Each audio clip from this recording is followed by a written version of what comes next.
ഈശോമിശിഹായ്ക്ക് സ്തുതിയായിരിക്കട്ടെ. വിശുദ്ധ ലൂക്കാ അറിയിച്ച സുവിശേഷം 15-ാം അധ്യായം 5-ാം വാക്യം. കണ്ടുകെട്ടുമ്പോൾ സന്തോഷിച്ച് അതിനെ തോളിലേറ്റുന്നു. നഷ്ടപ്പെട്ട ആടിനെ കണ്ടുകെട്ടുമ്പോൾ സന്തോഷിക്കുന്ന ഇടയനെ നമ്മളിവിടെ കാണുന്നുണ്ട് അല്ലെ. ഇത് ഈശോ നമ്മളെ ഓർമ്മിപ്പിക്കുന്ന ഒരു കാര്യമാണ്. പാപത്തിൽ നിന്ന് മോചനം നേടി അനുതാപത്തോടുകൂടി തിരിച്ചു വരുമ്പോൾ എന്റെ ദൈവം സന്തോഷിക്കുന്ന നിമിഷം അനുതപിക്കുന്ന പാപി ഓർത്തിട്ടാ. എന്റെ ജീവിതത്തില് അനുതാപമുണ്ടെങ്കിൽ എന്റെ ദൈവത്തെ സന്തോഷിപ്പിക്കുവാനായിട്ട് സാധിക്കും. നമ്മളൊക്കെ മനുഷ്യരാണ്, ബലഹീനരാണ്, കുറവുകളുണ്ട്, പോരായ്മകളുണ്ട്. വിശുദ്ധിയോടുകൂടി ജീവിക്കുവാനായിട്ട് ആഗ്രഹിച്ചാലും അറിയാതെ പല തെറ്റുകള് നമ്മുടെയൊക്കെ ജീവിതത്തിൽ കടന്നുകൂടാറുണ്ട്.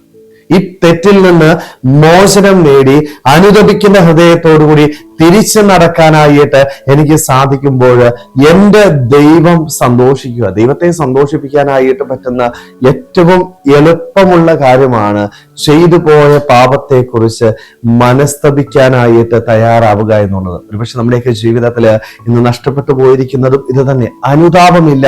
എത്ര വലിയ പാപം ചെയ്താലും ഞാൻ പാപിയാണ് എന്ന് അംഗീകരിക്കാനായിട്ടോ അനുതാപിക്കുന്ന ഹൃദയത്തോടുകൂടി ദൈവസന്നിധിയിലേക്ക് കടന്നു വരുവാനായിട്ടോ നമുക്ക് സാധിക്കുന്നില്ല. നമുക്കൊരു കാര്യം നഷ്ടപ്പെട്ടു പോയാൽ ഭയങ്കര വിഷമമാണ് അല്ലെ. നമ്മൾ ഇഷ്ടമുള്ള ഒരു കാര്യം, നമ്മുടെ ജീവിതത്തിൽ ഏറ്റവും ഇഷ്ടമുള്ള ഒരു കാര്യം കാണാതെ പോയാൽ എത്രമാത്രം വേദന നമുക്കുണ്ടാവും. ഇതേ വേദനയിലൂടെ എൻ്റെ ഈശോ കടന്നു പോകുന്നുണ്ട്. ഈശോയ്ക്ക് ഏറ്റവും ഇഷ്ടമുള്ള വ്യക്തിയാണ് നമ്മളൊക്കെ എന്ന് പറയുന്നത്. അവന്റെ മകനും മകളുമായിട്ടുള്ള നമ്മളെ ദൈവത്തിന് അത്രയേറെ ഇഷ്ടമാണ്. ആ സ്നേഹത്തിന്റെ അടയാളമാണ് തന്റെ പുത്രനെ ഈ ഭൂമിയിലേക്ക് അയച്ചതും അവന്റെ അവസാന തുള്ളി രക്തം വരെ ചിന്തിയത്. അത്രയേറെ എന്റെ ദൈവം എന്നെ സ്നേഹിക്കുന്നുണ്ട്. സ്നേഹിക്കുന്ന എന്നെ നഷ്ടപ്പെട്ടു പോകുമ്പോൾ എന്റെ ദൈവത്തിനുണ്ടാകുന്ന വേദന എത്രമാത്രമാണ് എന്ന് ചിന്തിച്ചു നോക്കിയേ.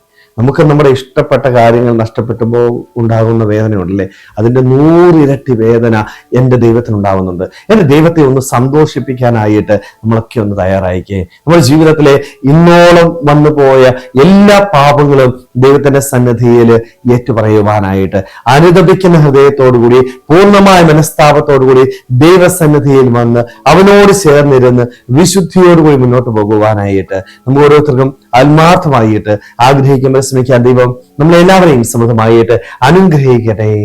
ആമേൻ.